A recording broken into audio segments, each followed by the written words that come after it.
Okay, story time tayo. Ito ay para sa mga bago kong followers na nagme-message kung paano nga ba raw ako nakapunta dito sa Finland.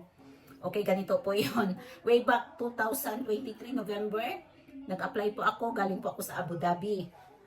Abu Dhabi, United Arab Emirates. Dumaan po tong Silk Road, ngayon Silk yan kasi yan. Silk Road direct agency dito sa Finland, sa wall sa Facebook ko. So ayun, nag-sign up ako. Tapos nag-antay ako ng 2 weeks ata, hindi nag-reply. So ako na mismo ang nag-email, nag-follow up, bakit wala kayong reply? After a week, buti naman nag-reply sila. So binigyan nila ako ng schedule for initial interview. Sa awa ng Diyos, nakapasa naman ako. So ayun na, meron kasi kaming online training pa. So nag-online training kami sa Finnish language. So dapat isa yan requirements na dapat may pasa namin yung A2.2 na language bago kami tuluyang mabigyan ng residence permit dito sa Finland. At sa awa naman ng Diyos, nakapasa tayo sa A2.2 sa online language namin sa Finnish. At mga around talaga yung 9 months, inaasikaso nila yung residence permit namin. Sila na nag-asikaso. So kami lang, yung medical lang, ganun, medical, plane ticket, yun ang gastos. Kasi yung residence permit naman, nirefund nila dito. So matotal, libre, free talaga yung residence permit namin.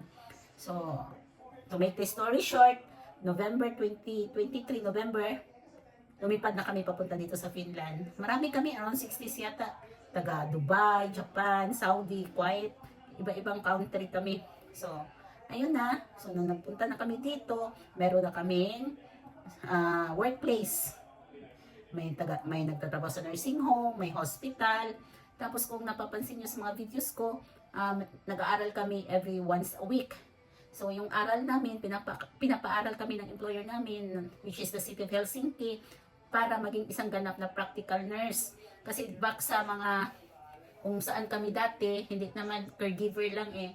Pagpunta dito, kailangan namin makagraduate ng practical nurse, mas mataas yan sa caregiver, para makapagbigay ng ng gamot, makapag-inject, makapag-catheter. Yan po yun. So, magiging license kami dito. Hopefully next year, matatapos na kami. Sana na, tuloy-tuloy na, makapasa kami, ganun. At, yun lang po. Yun lang yung story.